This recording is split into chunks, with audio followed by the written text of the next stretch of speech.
Ses premières nouvelles, Stéphane Przybylski les écrit alors qu'il n'a que 10 ans. Un amour des mots couplé à une passion pour l'histoire avec un grand H qui le conduisent à publier plusieurs ouvrages dont La campagne militaire de 1870 pour lequel il décroche le prix de l'Académie Stanislas en 2005. Mais attention, car si son dernier ouvrage a pour toile de fond la Seconde Guerre mondiale, il se pourrait bien que Roswell se glisse entre les lignes. Le point de départ, c'est une expédition de la Nonnerbe qui se rend donc en Irak. En plus, c'est là où on est complètement historique, parce qu'il y a eu effectivement des expéditions comme ça qui ont eu lieu à la même époque. Et donc, au sein de cette expédition, il y a un agent secret nazi qui, lui, va donc faire une rencontre du troisième type pendant cette expédition.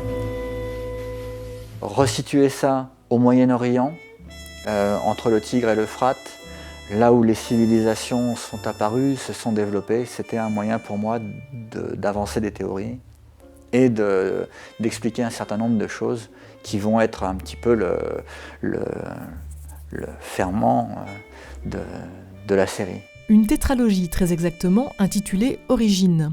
4 ouvrages de science-fiction dont Stéphane Przybylski élabore les contours dès ses 15 ans. Sur sa table de chevet, les romans de Ray Bradbury ou de George Orwell qui lui donnent envie d'élaborer sa propre hypothèse quant à une possible présence extraterrestre. De la science-fiction certes, mais composée avec un véritable souci du détail. Si j'utilise un avion de l'époque, si j'utilise un sous-marin de l'époque, je veux savoir combien de kilomètres il est capable de parcourir dans une journée. Et ça se déroule un peu partout aux 4 coins du monde. Il y a beaucoup d'endroits de l'action où je suis allé.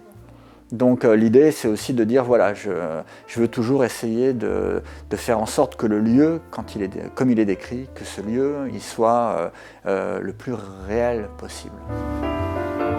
Là, le fait de pouvoir laisser partir son imagination et puis de jouer avec des personnages, c'est fabuleux. C'est fabuleux. Surtout avec des personnages de l'époque-là, parce que voilà, on a tous les ressorts possibles des personnages les plus retors et les plus vils qui puissent exister. Premier volume de la série, Le Château des millions d'années vous transportera de l'Irak jusqu'au Nevada en 1939, époque riche en zones d'ombre où il se pourrait bien que la conspiration vienne d'ailleurs.